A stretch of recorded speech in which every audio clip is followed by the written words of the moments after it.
everybody, I'm Eric the Counselor. And I'm Des Perry. This is a lifestyle show About improving your mental health. You ready? Let's experience mental health. Okay, all right. All right, ladies and gentlemen, welcome back to another episode of Experience Mental Health. We are in the building. I am your host, Desmond Perry. And I'm Eric the Counselor. What's going on? What's up, Eric? Man, I'm good, man. How you feeling? I mean, I'm feeling excellent. I mean, I don't know if people can see outside the window. It's very gloomy outside. I don't know what's happening. It's a whole storm. It is all the episodes. It's a different day, same day, whatever. Anyways, but yeah, so it's just another day, experiencing mental health, Man, so how have you been taking care of your health, your mental health? Honestly, it's a new year. Went on an extended vacation with my wife and had let me tell you something. No, because I didn't communicate with anybody. I didn't talk to anybody, and I think that's what I needed. Yeah, I needed to just get away from everything. And we went on the cruise, and like I said, you don't have no reception on the boat. Right. We didn't have Wi-Fi or nothing like that. I didn't even worry about it. I intentionally sent you a text message. You did, and so what's funny is I should read that on the air. It was something inappropriate, but I'm not gonna read it. But no, I got off the boat and I read that and I caught that message. So when we got off to one of the little islands, I think we was in Belize or something like that, and I turned my data on for a hot second. It ran up my data bill too. I just paid my one little message. Shouldn't have did that, but anyways, but that was that's how I've been coping with taking care of my own mental, just getting out. Rejuvenating, refreshing, getting ready for a new year. We in another decade. We are. Did you know that? I did. You know that? I didn't know if you know. You gotta be sure. Some people don't know. Okay. I don't know. Okay. Right. Anyways, we have a special guest in the building today. And I think what's so great about what we're doing with the show this season is that we're inviting a lot more people, a lot more listeners, a lot more people that can share their own experience with mental health. So people don't always have to hear us talk. Well, I know we get in here and just be ranting sometimes. You always say that's you. No, we do. You do too. Okay. You do. I believe you do. Ask Tiffany. Ask your wife. Ask your wife. Whatever. All right, but so our guest today is Miss Lakeithea Nicole. Yes. All right. Name your.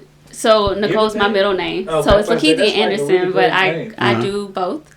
That's kind of cool though. No, that is a really unique name. When you hit Nicole as a last name, that's I don't know. I feel like you should be a celebrity or something like that. I feel like that too. Are you a celebrity? No. You are now. Okay, you are now. Thank you. Yes. So tell us about yourself. What are some of the things that you do? Yes. Mm-hmm. So I'm from Nashville. I'm 33. Mm-hmm. I work for Nashville Community Education, which is a educational program here in Nashville. Mm-hmm. I'm the community engagement coordinator here. But then I also own a company called For Us, the agency. So PR agency. We do marketing, public relations, brand management, a little bit of different things depending on what the minority brand. We focus on minority brands depending on what they need. This is your company you founded? Yes. All right, black girl. How long have you been doing the agency? Well, so we've been around maybe 5 or 6 years now. I first started, it was called Black Fashion Influencer. So I worked mostly with African Americans and black people. Which terms we use? Right, I don't know what terms y'all using. Same thing. But it's all the same. And fashion, beauty, lifestyle. Yeah. But then I started doing stuff in other industries, and I love it. I always say I'm a creative before I'm anything, before I'm a publicist or a marketing person. So I just want to bring in more industries, more people just wanted a creative side of their business. So. Yeah. So I'm going to jump right in with this question. What do you mean when you tell us that you traded in church for therapy? You ready for that one? Right. What does that mean?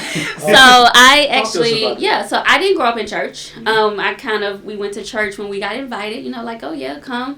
Easter, Easter, Christmas. It was more so we eating after church. Okay, great. So I didn't grow up. I got my first Bible when I was 15, 16. My best friend mom gave me a Bible. Didn't read it.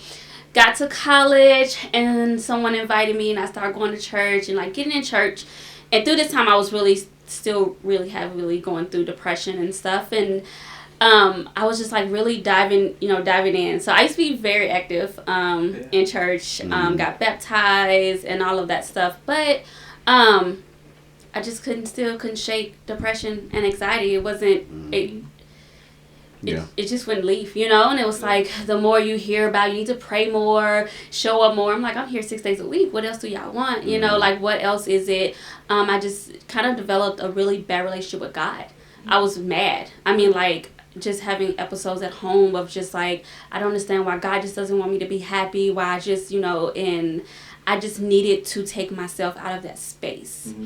I started attending a church in East Nashville, and they're kind of like, I call them the Disneyland of churches. It was crazy. Explain. It was explain. They had Nikki and them up in there. What's going on? If you're familiar with Bethel in California, Bethel, Gold Dust and stuff like that, it was like very one of those like churches. Like, but one thing I loved about the church was they were really into like reading the Bible. You have to read the Bible, and I will be honest, I didn't really read it. I read what the pastor said at church, went home, you read that scripture, you read what he said, and that was done. That was it. That was it. But then I really started to dig in, and I'm like, what is this?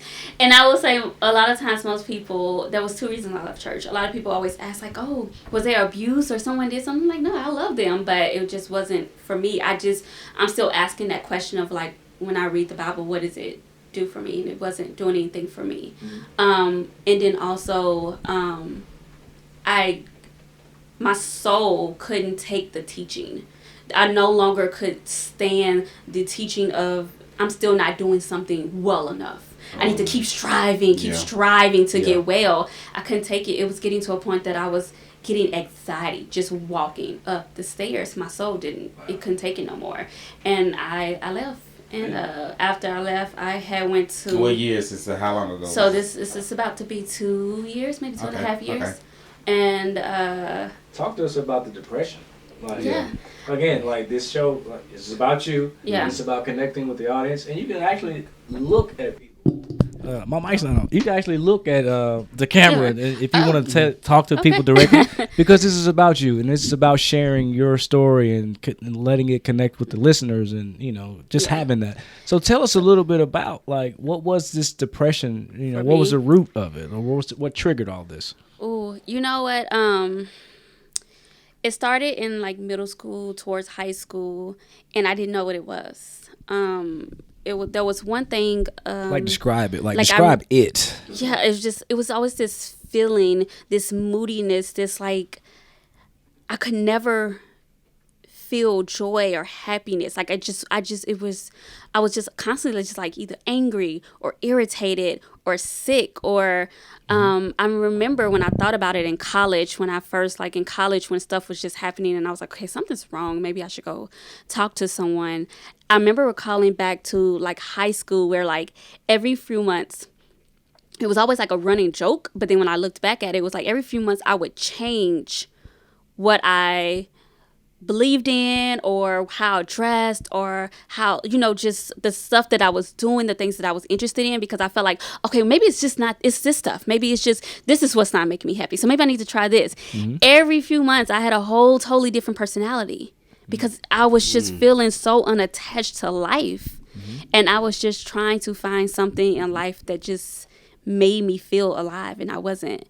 So when I got to college, in my freshman year is when I first started realizing there was something wrong.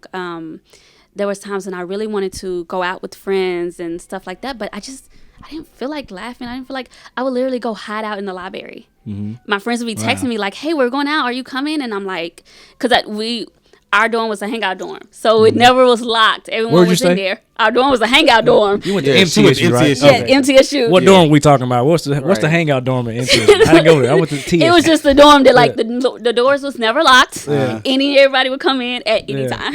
So it was just I would just go to the library and just like hide out because I'm just like I don't feel like going out. But then I would be so sad when I come back and they come back and they're talking about everything they did.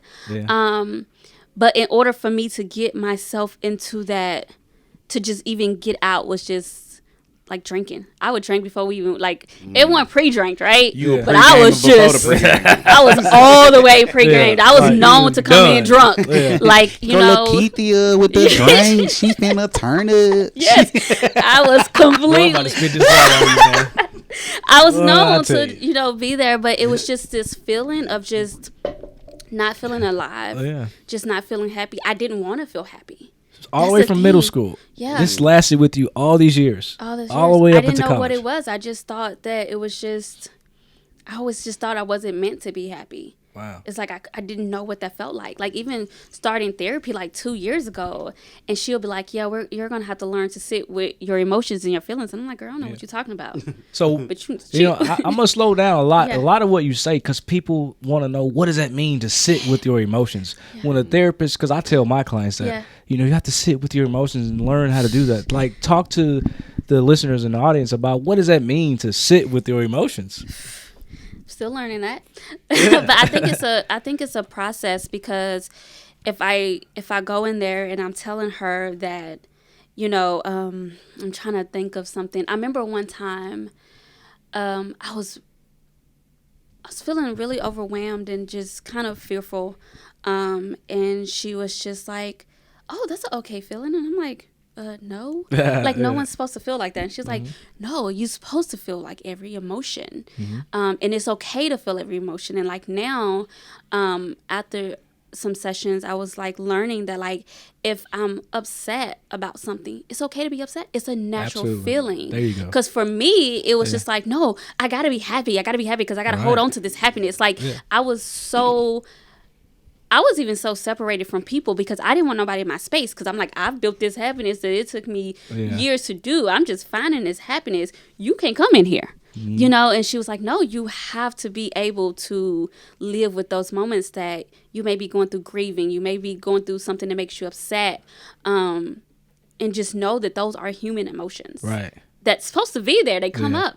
But for me, it was just like I was very protective of my happiness. I don't want you near me. Don't call me. Don't talk to me.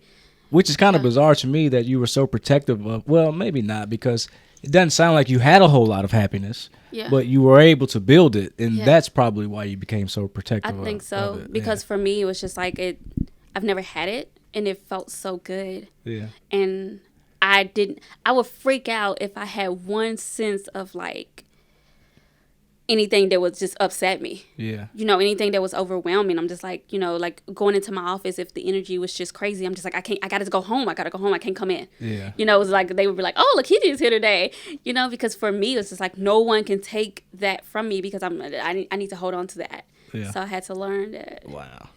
I may not have been getting a healthy sense of, you know, because I felt like everything should be happy. Yeah. How do you feel today, like with as far as like your happiness, and how you feeling about your emotions and things now? Like, how do you at this moment now? How do you?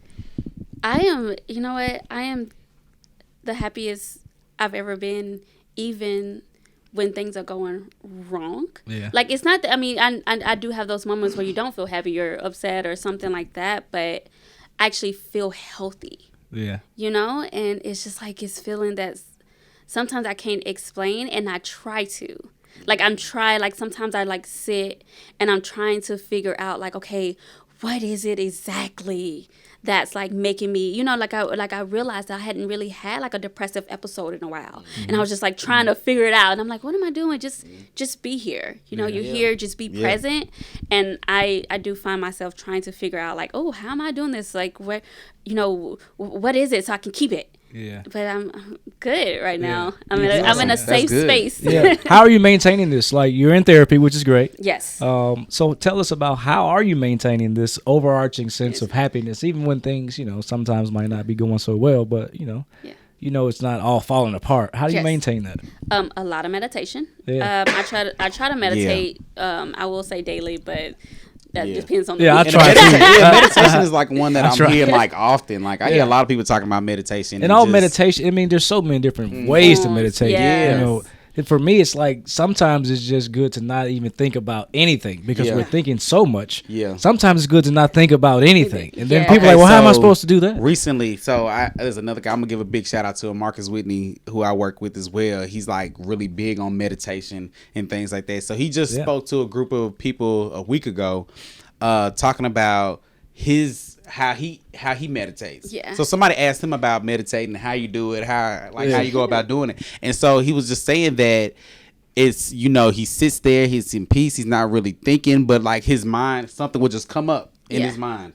I mean, you can't help but to think something will happen. Yeah. And then it's like, you're trying to focus on the mindfulness, the things that's happening around you, and then you start thinking about maybe what you're going to eat later on. And then it's like, okay, realizing that, bringing yourself back. Right. And so he says for him, it's like exercising a muscle. So when he's out in the real world and something just pops up in his mind, he can bring himself back a little quicker to focus on whatever it is that he's focusing on. So it's just like a muscle that he's exercising. Absolutely right. It's so different. What for us me, I'm really into meditation. So for me, I always tell people, because people be like, how you meditate and stuff like that. I always say, one, I don't like to get where I'm like getting caught up into my thoughts. So I always vision my thoughts as being just like a river.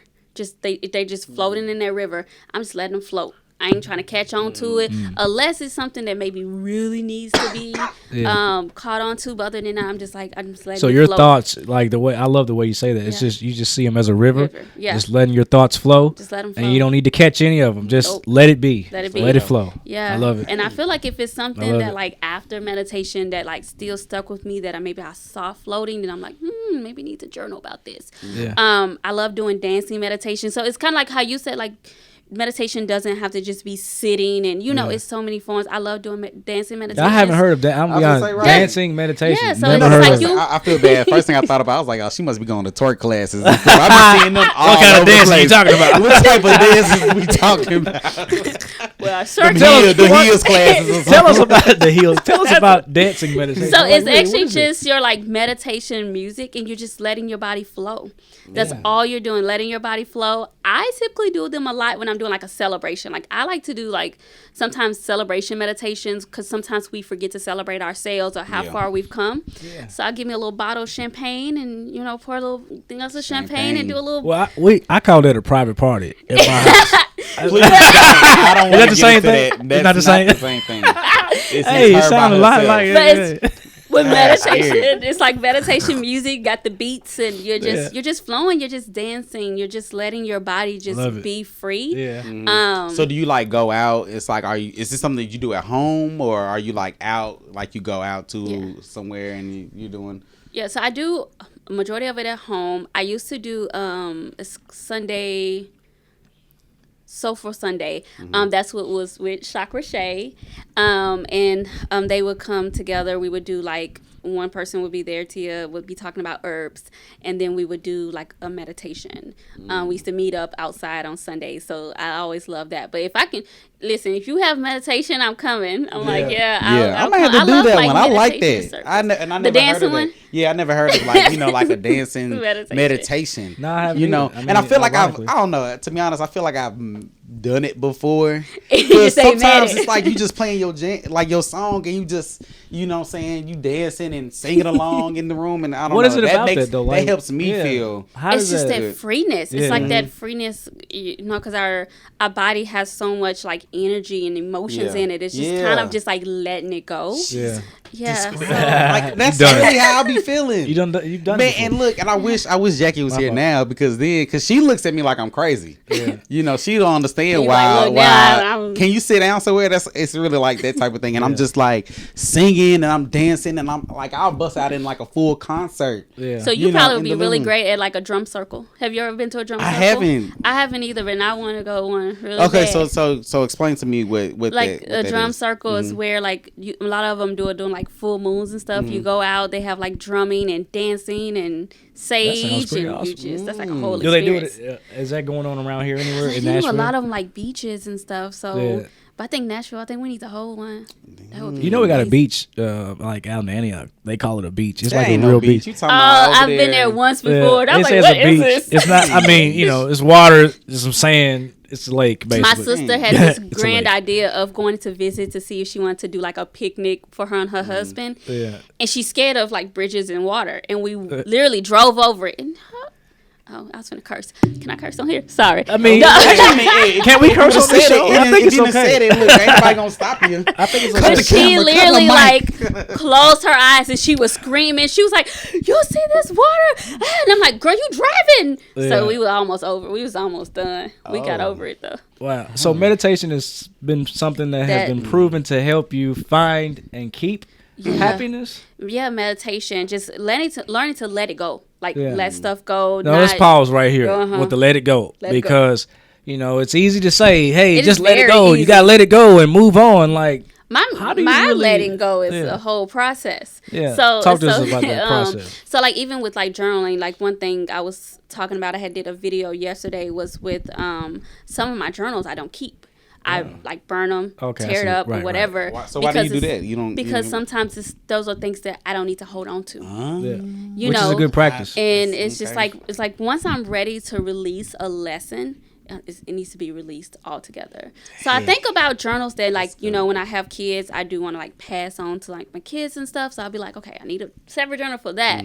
But there are certain things, certain like traumas or things that's been really hard through my healing that like once it's time to let it go, I need to let it go. Right. So like even like meditation, I think a lot of times people try to control what meditation looks like. Like, oh no, you're supposed to be sitting down and you're supposed to be, you can only do this. And I got like a whole process. Yeah. I got my tray, I like my candles, I got my crystals, I got I do tarot as well, so I got my tarot cards, got my journal. I mean, it's all like whole process. Do you sit on the floor and all that stuff? Sit on the floor. Because to be honest, like before, meditation, I just think that people like sitting this down and do the I mean, I know some people do that, but that's like the only thing I used to think about is when meditation is thought of. But everybody kind of does it differently.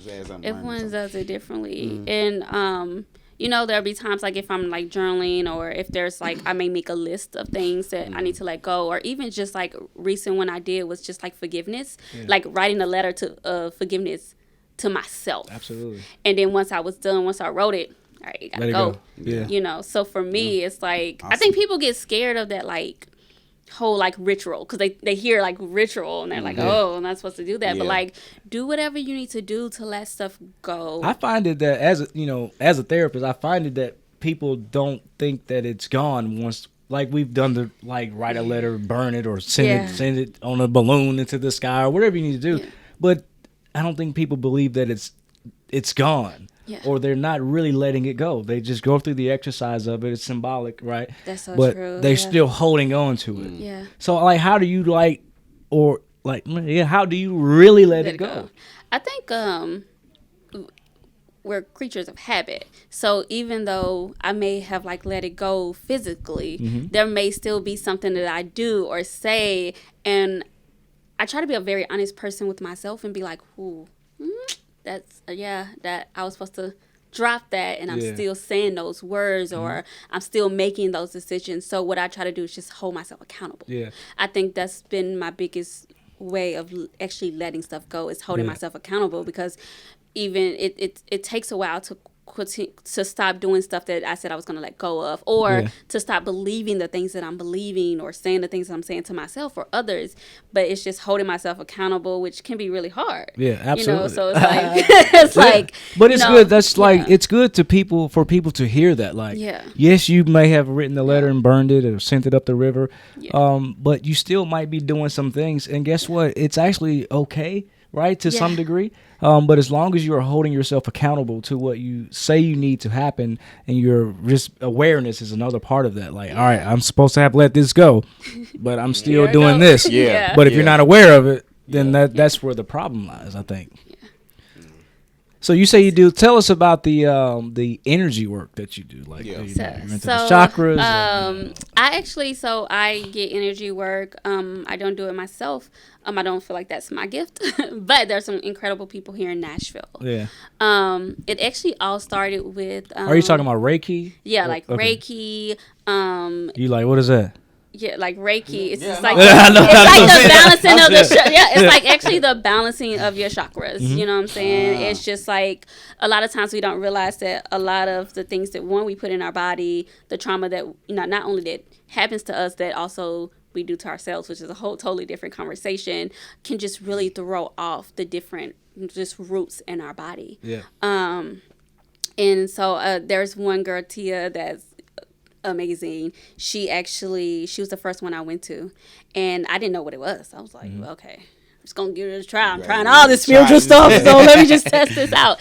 And I went, and I was on her table, and she had her crystals, and she just lit stuff, and she's like, you can just close your eyes, you can talk if you want to. And I would never forget, I kept feeling this like tingling in my legs, and my legs kept like kind of jumping, and I kept shaking my legs, and I'm like, the hell is going on? Like, I'm just shaking my legs.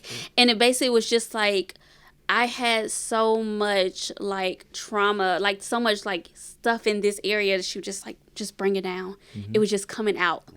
Like, my legs were really weak for like a day or two because it was just like stuff just rolling out. Wow. Like, it was just like her just bringing it down. And so with Reiki, it's like, it's the balancing all your chakras. But then like what Chakra Shay does is more so of like a very specific area. So you'll go to her and she'll say, and she actually, like, in order to do that, she actually had to go to like physical therapy class. Like, you got to get all certified for this. Right. And she has a whole questionnaire. So she was like, what's your focus? And I was like, mine is anxiety. Like, I have really bad anxiety. And she was like, okay. So we went through all these steps. And I remember, like, you get on the massage table and she starts doing her work. I don't even remember that one. All I remember is waking up and I felt so rested. Yeah. I woke up and I was like, we're done? She was like, yeah, but I wasn't going to wake you. How long were you there, though? Like, how long was you? Like... I think I was there. I think it was like maybe like a 30-minute session. But I was still like, even when I did it, I was like, okay, this is cool. That was my first time. Yeah. Until like I went to another girl. She invited me out to her Reiki clinic, and I was like, okay, I'm a supportive friend. Oh, energy transfer is real. Yeah, it is. It's so real. I mean, right after that, I was just all over the place. And Tia called me, and she was like, you're on my heart. She's like, I don't know, but you need to come get a session. She's like, I'll give it to you for free if you need it. You just need to come get a session. Something's telling me to call you. Wow. And I laid on her massage thing, and she was like, whoa, what's going on? It's like she could feel the energy from the other person that I had picked up. Wow. She was like, this is going to be a little longer here. We got to get all this out. That's crazy. Look, Lakeithea, like, I know people are hearing this and they're thinking like, man, this is spooky. This is mystical and all that. Yeah. What do you say to that? What do you say to the person who thinks like, that's just doing too much? Yeah. Like, is that stuff really working? Like, that's just doing too much for me. What do you say to that? I would say, it never hurts to give things a try. Yeah. If what you're doing isn't working for you, it's your responsibility to go out there and find what can work for you. Yeah. I think that's what I've learned the most through this process. There are certain things and I'm just like, keep that. Yeah. But at the same time, I had to learn that healing was my responsibility. Mm-hmm. That was one of the biggest lessons I learned when I left church. But even if you are at church, I still have friends that are church members, very devoted. Your healing is still your responsibility. Absolutely. Research. Totally.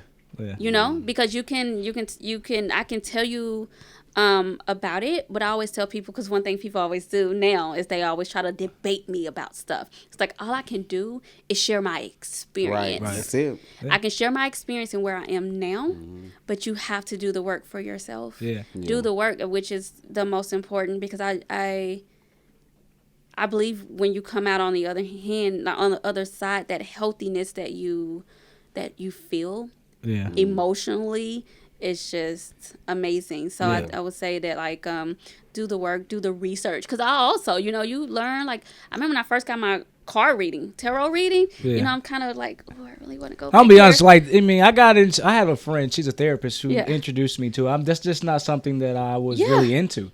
And we were just, she just told me she was into it, and she was sending me some things, and I could see how it was useful, but it's just not something that I chose to continue to do. Right. That doesn't mean it wasn't, it's not something that other people might find to be useful. So and that goes back to what she was saying, that you have to find your own way of exactly dealing, what I'm saying, because what you do may not be helpful for the next person or I tell people that all the time, and I think that's what we've always came from, that mindset of like, you think about like growing up in like, well, when you're around like even the church culture, like this is how you be a Christian, this is it, this is how. So I always tell people like, like there's people who are really, really into crystals. I'm not really into crystals. I like them, and stuff like that, but they don't do anything for me. But there are people who like, they live by it. For some reason, it works for them. And I think that's what we cannot forget, is that as human beings, what works for me may not work for you. But it's your responsibility to find what works for you. Right. But also respect my journey of finding mine. Because even, That's pretty good. Yeah. So another thing that I think people can relate to, it's probably like a little bit more comfortable for some people who may be new to trying different coping skills to deal with anxiety and different mental health, issues, is journaling. Yes. And you teach journaling. Yeah. And that's something that I assign to my clients like almost all the time. Like go home and write about your emotions, or over this week I want you to write, like keep a journal about whether it's eating or sleeping or your emotions. I'm oftentimes telling people to journal. Yes. Talk to us about journaling and the effects of it and why you are a teacher of it. I love journaling. I think journaling is one of the best ways to heal, to just be able to put your emotions out on paper, and then also to be able to read it back. I think it gives you that feeling that it's very powerful. Yeah. I've always journaled. I've always kept a diary, and as I was going through my own like self-healing, I started to realize how much was actually being released on those pages. Mm-hmm. Here's these blank pages that you have, and you have so much that you can release. And I think also it's your safe space. Yeah. Because we don't have that. Even talking to other people sometimes may not seem like your safe space. And that's what I always teach my students, is that your journal is your safe space. Mm-hmm. This is a space where you can 100% be you. I always have my students start with a letter to themselves. Mm-hmm. No matter where you are, write a letter to yourself, because I want you to get so familiar and comfortable with your journal that you know that you can tell your journal anything that needs to be told, because we hold so much in. Yeah. So it's that space to just let it all out. So you have a journal that you just published or about to publish? I created my very first printable journal. It's called the Soul Flower Journal. Mm-hmm. And the reason why, and it's like a New Year 31-day journal, but I didn't want to do New Year's resolutions. I like for people to be able to dig deep within themselves, because I feel like that's where the great healing comes from. It's facing yourself. It's like having that mirror in front of you.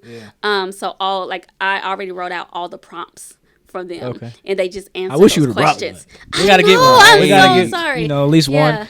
And we can purchase one, and we'll give one away as. That would be great. We gotta make sure we remember all these things. I'm promising. Right? It's recorded. Let me just say this really quick. Also, I try to teach people that journaling just doesn't have to be, that part of like getting out your feelings. It also can be fun. Yeah. So I have a thing called journal activation that's also a part of the journal. And it gives you about 7 different ways to journal, whether that's food, travel, gardening. Yeah. I do a vision board in my journal, so I teach you how to do that. Yeah. And it comes with a bingo game. And the whole goal is for you to try different styles of journaling. Then once you get through, you get a bingo, reflect on it. What did you love? What didn't you love? Awesome. Is this something that you can like add into your daily like journal routine? So love it. That is. So you've been journaling for how long? Oof. Forever. Yeah. I started I was your typical middle schooler. I have journals, to answer your question. But like I said, it's okay. So at the top of last year, I think I journaled from January to like the beginning of March. Really? And then I just stopped. And the reason I did, and it's crazy, like it's so crazy because I feel like my life did kind of change. Journaling, because I was writing down a lot of things that I wanted. and that I felt like, that I wanted, because at the time I didn't have a couple of the contracts that I have now, you know what I'm saying? And it's like, I'm struggling. That money went right there. Like, money went and I was, you know what I'm saying? It's like, the top of the year, me and my wife, we have conversations about our financial goals we want to achieve for the year. And I'm like, man, I don't know how much, So, I was writing about that stuff, because that we were still working on the Morning Huddle podcast, and we haven't quite started Experience Mental Health, but journaling was some of the things that you talked about, and I was like, man, let me give this a try, and I just started writing about stuff. I still have it. It sits on my desk. I should probably pick it back up. I read it though. That's the crazy part. So I read it. I probably reread it back in like September, October, and I remember just looking at the stuff that I was like, I'm struggling with, and then I wish that, would happen, and a lot of the stuff did happen. I'm just like, wow. You wrote it down. And it's kind of like writing intentions down, too. Absolutely. I do intentions in mine, because I, and then like to go back over it and be like, oh, okay. Yeah. But it's like. I think I'm going to pick it back up, for sure. Definitely. What's the name of your journal again? The Soul Flower. The Soul Flower. Where can people get that? I don't have it on the website right now, but I'm just like emailing it through like their email. Okay. So you can go to my Instagram, which is Publicist Lakeithea. Publicist Lakeithea. We'll drop it on the screen. Yeah, that's a lot of letters. We're gonna drop it on there. They Look in the description below. You know what I'm saying? Go peep that, cop that. I will say it is a very, very detailed prompt one, because I think about all the things that happened for me through my depression, not just the feeling, we kind of talked about like having those feelings of like, what does it feel like to go through depression? But a lot of things that people don't talk about is those things that of like, when I moved home, because I was dealing with depression so bad, and just I couldn't go to work. Think about like the alcohol abuse that I dealt with. I abused alcohol really bad. Sex really bad. Like it was those things that like still needed to be rooted up. So when I create the questions for my prompts, these are things that like I know that I've had to work through. Like, what is it that this person needs to work through in order to be better? So that's where the like soul part of it came from. Like you're digging all these roots up that has like happened. So man, this is a pretty interesting show. It is. Very different, and like I said again, something that I for one really wasn't expecting. And I feel like, I don't know, this just may be a theme with all the guests that we have so far, because even with the last one, I just we never know what we're gonna get with with the artists, and we're thankful and glad that you're able to share the information that you have for that, because like I said, when you're helping our listeners, you're helping myself. So when you before you leave out of here today, we always want people to just give a message to the listeners directly. Like, what would you tell to people who might find themselves struggling with anxiety and depression, which are the things that you've mentioned you struggle with? Like, what is something that you would tell to them as it, relates to them getting to a place of happiness, mental happiness? Yeah. I think the main thing I would tell them is to not be afraid to speak up and ask for help. Yeah. I think asking for help is the most important. And also, if you have somebody that is in your life who is trying to help, I know it's so easy to push them away, but allow them to be there in whatever form they can be there for you, because you can find yourself alone. Yeah. And being alone can be really scary. I spent many years alone because I pushed so many people away. I didn't want people near. And that's not talking about the part of like being happy, didn't want people near, but it was talking about the part of just like, I need to be alone. I need to handle this on my own, when truly I needed to talk to more people. Yeah. So don't be afraid to go get help. There's nothing wrong with you. Right. And utilize therapists. I mean, I'm telling you, my therapist saved my life. How'd you find your therapist? Because that's the biggest challenge for a lot of people. How do you find a therapist? So how did you find your therapist? I actually found my therapist through the girl who does my tarot. I was looking for someone, because I had just left church. I was looking for someone that was safe. I've gone to pastors before, and I would never forget one of my pastors that I went to, and I was telling him like I went through a couple therapists as well. One fell asleep on me in a session, and he was not. out. Knocked out. And then woke up like he knew what I was talking about and started like comparing me to his boat and his wife, and it was just weird. But it was crazy. It was like an old white guy. He was about to retire. He was over it. Like he was getting ready to retire. And I went out there and the lady was like, "How is it?" I was like, "You probably should just give him his papers now because he's done." Wow. But I remember going to church and telling my pastor, and he pulled out his Bible and he was, going through all these things, and I was telling him, I was like, "This has nothing to do with church. Something else is wrong, and I can't get through it." And I remember going out, sorry, just kind of pulling up some stuff, but I remember going out to the parking lot and I just started screaming. Yeah. And I was just like, okay, so when I asked around for therapists, I was like, I need someone who's safe, someone who's not going to tell me that there is something wrong with me because I'm not doing something biblically. Yeah. Like there's something else that's wrong, and I need someone to help me pull those things out. Yeah. So I was looking for someone that understood where I was and where I needed to be. Yeah. So it was just, asking questions, asking people, getting like some advice on like therapists, but yeah.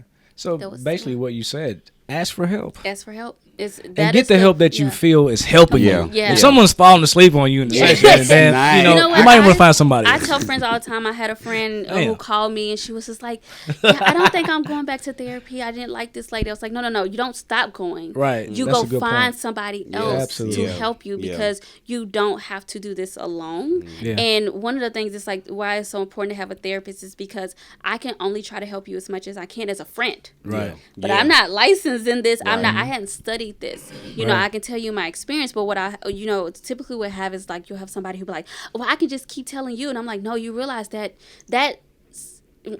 a lot of times, like I always tell people, I lost a lot of friends, and a reason why is because they couldn't carry all of that I had. Mm-hmm. It was too heavy. Yeah. And at first when they left, I was upset. You're upset, like no one wants to be a bother with me and stuff like that. But then I started when I started going through the healing, I realized that sometimes our stuff is too heavy and we try to give it to people that can't carry it. Absolutely. And that's why it's important to find you a therapist that knows how to help you unload that, because as your friend, I can't help you unload this too much. Yeah, we talked about that before on our show when we talked about how to find a therapist. That when you do go and look for someone, it's like you're interviewing, that counselor.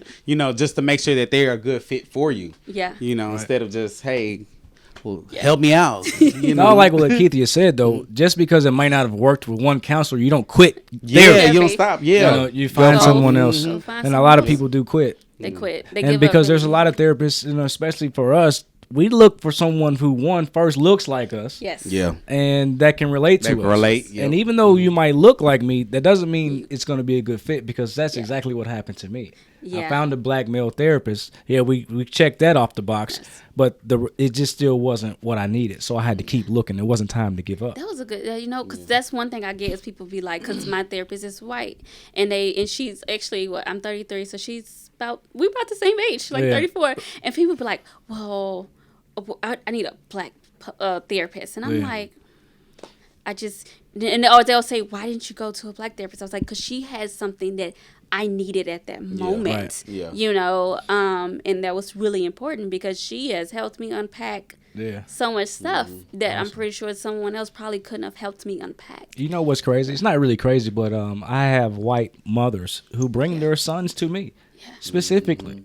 And I'm like, I'm the dude with the locks like a black guy. But they don't want to say it, though. Yeah. It's a little uncomfortable for them to say, this is why I brought them. Yeah. But I've had them say, I don't want them to go talk to some old white guy. They'll say that. Yeah. But like I said, there's some relatability factor that is important, but it doesn't matter what a person looks like. They can still help you. Yes. Maybe if they have the right skills and the right, compassion. One that fall asleep on you. Man, fall asleep. Because I can just imagine. I'm just thinking buddy over there, He was. I looked up and I'm like, I would have no. Really, you remind me of my boat. What? I think he was about to retire, and I think he was just so ready to get on that boat. And I'm like, this is crazy. That's hilarious. Well, Lakeithea, it's been great to have you with us today. Thanks for having me. Awesome. Again, we wouldn't be surprised if our listeners were to send us messages to get to you. If we get anything, We'll send it to you. Please. Get you connected to the people who liked what you had to say. Maybe some people might want to get your journal as well. Yeah, awesome. Thank you. What you guys doing is amazing, especially to see two black men talking about mental health. Yeah, like I feel like I've said it before, not on here but on Facebook. It's important because I see a lot of women in my healing stuff. Oh, absolutely. You know, and I would really love. I'm to like see a unicorn more in men. this field. Like I'm like the only one. I went to a conference and there was like hundreds of people, and maybe 1% of us were men. Yeah. And so it's an industry dominated by women. Yeah, I almost had a forehead joke for you when you said you was a unicorn too. I was finna check. Let's not. Boy, I was finna check you. Ooh, don't do it. Well, look, that's gonna be it for us today. It's a fun podcast. Done. I like this. No more of that. Done with that. Remember, if you want to subscribe to the show, be sure to send a text message to 31996. With the letters EMH, or you can just subscribe to YouTube. You can hear us on. Shout out to all of our listeners on Radio. Like I said, you got Spreaker.com, you got Apple Music, Apple Podcasts, Google Podcasts. Most of our listeners iHeartRadio are coming from iHeart. A lot of people listen to us on iHeartRadio. Yeah, so continue to check us out. Continue to share it with others, because like I said, we're only doing this for you guys. So absolutely, thank y'all for checking us out, tuning in. That's gonna be it. Make it a great day, folks.